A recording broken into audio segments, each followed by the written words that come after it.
ሰበር ዜና የሚኒስትሮች ምክር ቤት የህዝባዊ ወያኔ ሓርነት ትግራይ ህወሓትና ሸኔ በሽብርተኝነት እንዲሰየሙ የውሳኔ ሐሳብ አቀረበ።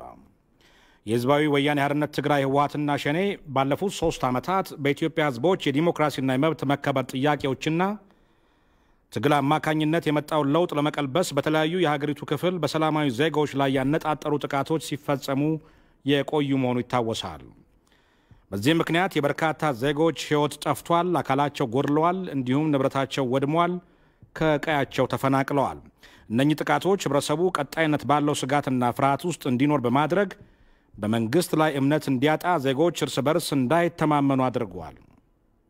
እነዚህ ሁሉ የሀገረ መንግስቱን ህልውና አደጋ ላይ ለመጣል ታቅደው ሲፈጸሙ የነበሩ መሆኑን ከተለያዩ ማስረጃዎች ለመረዳት ተችሏል።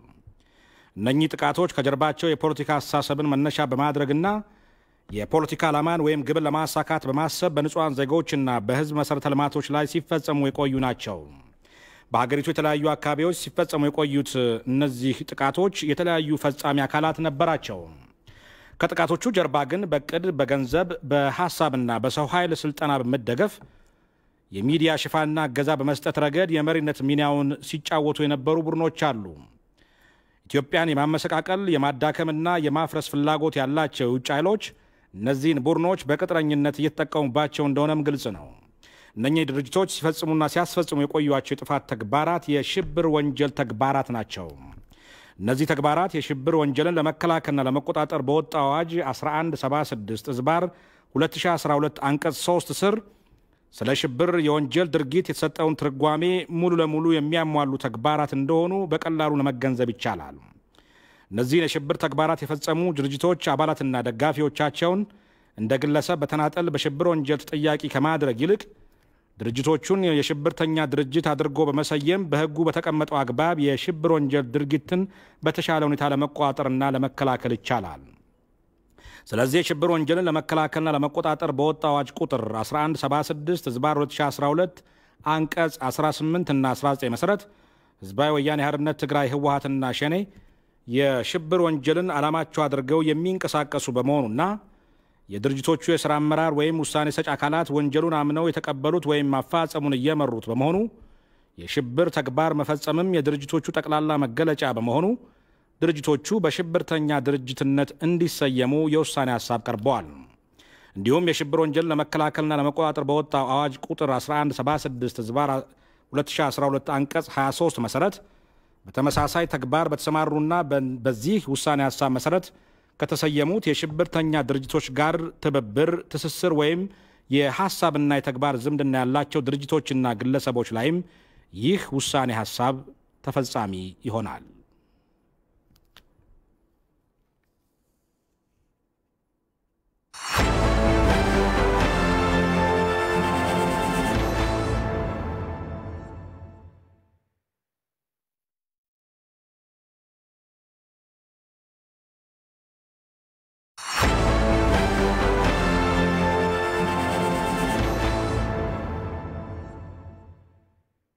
ሰበር ዜና የሚኒስትሮች ምክር ቤት የህዝባዊ ወያኔ ሓርነት ትግራይ ህወሓትና ሸኔ በሽብርተኝነት እንዲሰየሙ የውሳኔ ሐሳብ አቀረበ።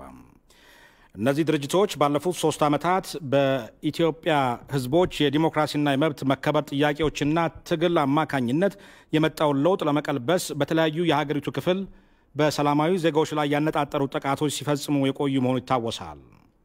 በዚህ ምክንያት የበርካታ ዜጎች ህይወት ጠፍቷል፣ አካላቸው ጎድለዋል፣ እንዲሁም ንብረታቸው ወድሟል፣ ከቀያቸውም ተፈናቅለዋል። እነዚህ ጥቃቶች ህብረተሰቡ ቀጣይነት ባለው ስጋትና ፍርሃት ውስጥ እንዲኖር በማድረግ በመንግስት ላይ እምነት እንዲያጣ ዜጎች እርስ በርስ እንዳይተማመኑ አድርገዋል። እነዚህ ሁሉ የሀገረ መንግስቱን ህልውና አደጋ ላይ ለመጣል ታቅደው ሲፈጸሙ የነበሩ መሆኑን ከተለያዩ ማስረጃዎች ለመረዳት ተችሏል። እነኚህ ጥቃቶች ከጀርባቸው የፖለቲካ አስተሳሰብን መነሻ በማድረግና የፖለቲካ ዓላማን ወይም ግብን ለማሳካት በማሰብ በንጹሃን ዜጎችና በህዝብ መሰረተ ልማቶች ላይ ሲፈጸሙ የቆዩ ናቸው። በሀገሪቱ የተለያዩ አካባቢዎች ሲፈጸሙ የቆዩት እነዚህ ጥቃቶች የተለያዩ ፈጻሚ አካላት ነበሯቸው። ከጥቃቶቹ ጀርባ ግን በቅድ በገንዘብ በሐሳብና በሰው ኃይል ስልጠና በመደገፍ የሚዲያ ሽፋንና እገዛ በመስጠት ረገድ የመሪነት ሚናውን ሲጫወቱ የነበሩ ቡድኖች አሉ። ኢትዮጵያን የማመሰቃቀል የማዳከምና የማፍረስ ፍላጎት ያላቸው የውጭ ኃይሎች እነዚህን ቡድኖች በቅጥረኝነት እየተጠቀሙባቸው እንደሆነም ግልጽ ነው። እነኚህ ድርጅቶች ሲፈጽሙና ሲያስፈጽሙ የቆዩዋቸው የጥፋት ተግባራት የሽብር ወንጀል ተግባራት ናቸው። እነዚህ ተግባራት የሽብር ወንጀልን ለመከላከልና ለመቆጣጠር በወጣ አዋጅ 1176/2012 አንቀጽ 3 ስር ስለ ሽብር የወንጀል ድርጊት የሰጠውን ትርጓሜ ሙሉ ለሙሉ የሚያሟሉ ተግባራት እንደሆኑ በቀላሉ ለመገንዘብ ይቻላል። እነዚህን የሽብር ተግባራት የፈጸሙ ድርጅቶች አባላትና ደጋፊዎቻቸውን እንደ ግለሰብ በተናጠል በሽብር ወንጀል ተጠያቂ ከማድረግ ይልቅ ድርጅቶቹን የሽብርተኛ ድርጅት አድርጎ በመሰየም በሕጉ በተቀመጠው አግባብ የሽብር ወንጀል ድርጊትን በተሻለ ሁኔታ ለመቆጣጠርና ለመከላከል ይቻላል። ስለዚህ የሽብር ወንጀልን ለመከላከልና ለመቆጣጠር በወጣው አዋጅ ቁጥር 1176/2012 አንቀጽ 18 እና 19 መሰረት ህዝባዊ ወያኔ ሓርነት ትግራይ ህወሓትና ሸኔ የሽብር ወንጀልን ዓላማቸው አድርገው የሚንቀሳቀሱ በመሆኑና የድርጅቶቹ የሥራ አመራር ወይም ውሳኔ ሰጭ አካላት ወንጀሉን አምነው የተቀበሉት ወይም አፈጻጸሙን እየመሩት በመሆኑ የሽብር ተግባር መፈጸምም የድርጅቶቹ ጠቅላላ መገለጫ በመሆኑ ድርጅቶቹ በሽብርተኛ ድርጅትነት እንዲሰየሙ የውሳኔ ሐሳብ ቀርበዋል። እንዲሁም የሽብር ወንጀልን ለመከላከልና ለመቆጣጠር በወጣው አዋጅ ቁጥር 1176/2012 አንቀጽ 23 መሰረት በተመሳሳይ ተግባር በተሰማሩና በዚህ ውሳኔ ሐሳብ መሰረት ከተሰየሙት የሽብርተኛ ድርጅቶች ጋር ትብብር፣ ትስስር ወይም የሐሳብና የተግባር ዝምድና ያላቸው ድርጅቶችና ግለሰቦች ላይም ይህ ውሳኔ ሐሳብ ተፈጻሚ ይሆናል።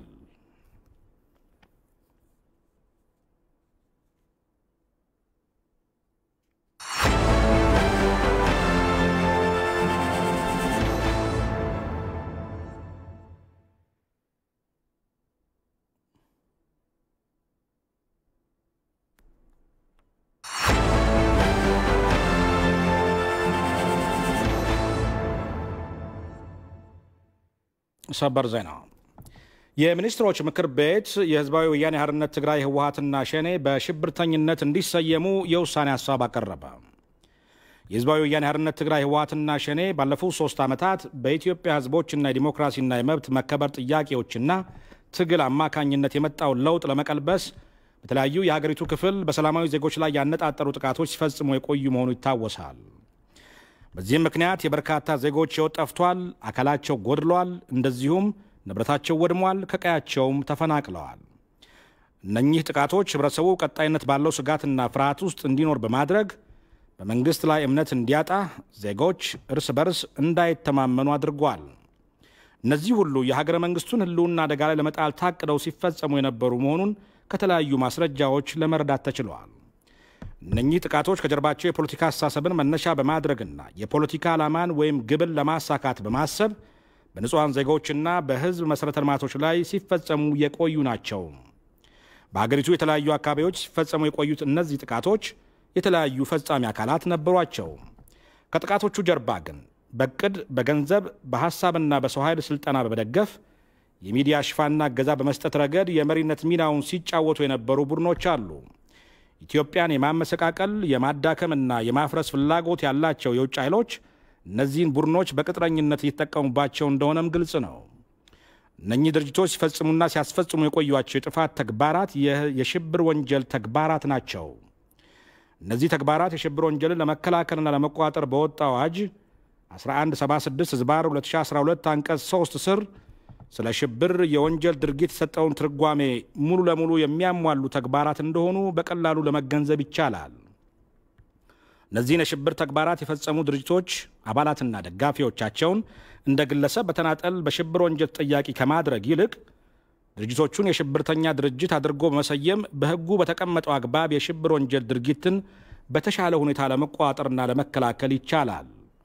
ስለዚህ የሽብር ወንጀልን ለመከላከልና ለመቆጣጠር በወጣው አዋጅ ቁጥር 1176/2012 አንቀጽ 18 እና 19 መሰረት ህዝባዊ ወያኔ ሓርነት ትግራይ ህወሓትና ሸኔ የሽብር ወንጀልን ዓላማቸው አድርገው የሚንቀሳቀሱ በመሆኑና የድርጅቶቹ የሥራ አመራር ወይም ውሳኔ ሰጭ አካላት ወንጀሉን አምነው የተቀበሉት ወይም አፈጻጸሙን እየመሩት በመሆኑ የሽብር ተግባር መፈጸምም የድርጅቶቹ ጠቅላላ መገለጫ በመሆኑ ድርጅቶቹ በሽብርተኛው ድርጅትነት እንዲሰየሙ የውሳኔ ሐሳብ ቀርበዋል።